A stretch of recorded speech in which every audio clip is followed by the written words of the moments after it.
এই ব্লগটা সবথেকে ইন্টারেস্টিং ব্লগ ছিল। আমরা এলিফ্যান্ট ক্যাম্প থেকে বেরোলাম, তারপরে পুষ্পাক হিল বলে একটা জায়গা, ওখানে যাচ্ছিলাম।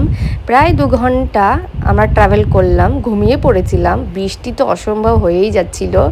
তারপরে যখন লোকেশন এন্ড হলো দেখা গেল আর রাস্তা নেই, রাস্তা শেষ। 2 চাকা নিয়ে যাচ্ছিল সরু একটা পাতলা গলি দিয়ে লোকেরা, বাট আমাদের তো 4 চাকা, আর যাবে না। তো ওখানে আর অপশানও ছিল না, তো আমাদের ওখান থেকে ফিরে আসতে হয়েছিল।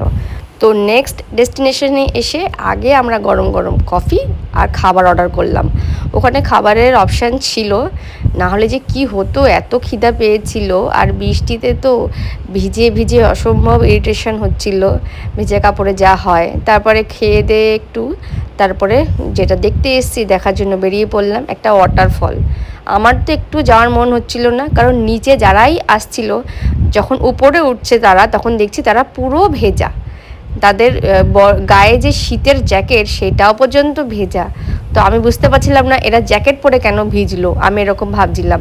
তো দেখতে পাচ্ছ তো আমার মেয়ে রেনকোট পরা, আমার মাথায় ছাতা, কিন্তু হাওয়া দেখছো তো, হাওয়াতে ছাতা ধরে রাখা যাচ্ছে না, ছাতা প্রায় উড়ে যাওয়ার মতন অবস্থা। তারপরেও আমি ভিডিও বানাচ্ছি শুধু তোমাদের সঙ্গে শেয়ার করব বলে।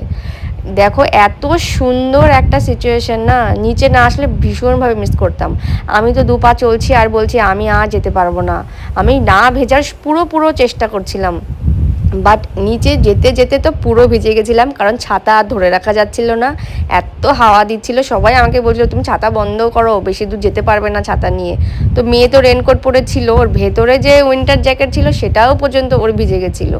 ওর টেনশনে আমি মরে যাচ্ছিলাম, ঠান্ডা না লাগে, সর্দি না লাগে। দেখো অবস্থা ওর কোনো টেনশন নেই, ও যে কী মজা করেছে। আর ওই আমাকে এই পর্যন্ত নিচে পর্যন্ত টেনে টেনে নিয়ে এসছে, নাহলে আমার একটু আসার ইচ্ছা ছিল না। তো আমরা একদম শেষ পর্যন্ত গেছিলাম, যার পরে আর যাওয়া যায় না। তো সেখান পর্যন্ত গিয়ে ভালো ফটো তুলে একদম মস্তি মেরে এই পর্যন্ত আসার পরে এত ভালো লাগছিল, এত আনন্দ লাগছিল না, যে ভেজাটাকে আর না ভেজা মনে হচ্ছিল না, আর ইরিটেশনও হচ্ছিল না, খুব মজা হচ্ছিল এই সময়টায়। এই যে ঝর্ণার যে জলে হাওয়া লাগছিল, আর সেই জলটা যখন গায়ে এসে পড়ছিল অসম্ভব সুন্দর লাগছিল। যাই হোক, এই ভিডিওটা আমার মনে হয় তোমাদের সবথেকে বেশি ভালো লাগবে। তো তারপর ওখান থেকে বেরিয়ে হোটেলের দিকে আসলাম, কারণ সন্ধ্যা হয়ে গেছিলো, ওই সময় আর কিছু খোলা থাকবে না, আর কিছু দেখাও যাবে না। তো আমরা জঙ্গলে প্রায় 3.5 ঘন্টা মতন চললাম, তারপরেও আমরা রাস্তা পাচ্ছি না। অ্যাকচুয়ালি ওখানে কোনো নেটওয়ার্ক ছিল না, লোকেশন অন করতে পারছি না যে দেখে দেখে যাব। তো বোর্ড আছে কয়েকটা, সেটা দেখে দেখে চলছিলাম, বাট কিছুই হচ্ছিল না।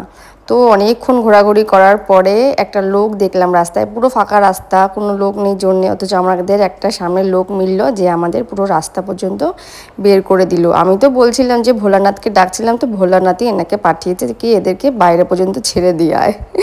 যাই হোক, ব্লগটা তোমাদের ভালো লাগলে অবশ্যই লাইক শেয়ার করো, কমেন্ট করো। সবাই সুস্থ সবল থেকো, ভালো থেকো। নেক্সট ব্লগে দেখা হবে, টাটা।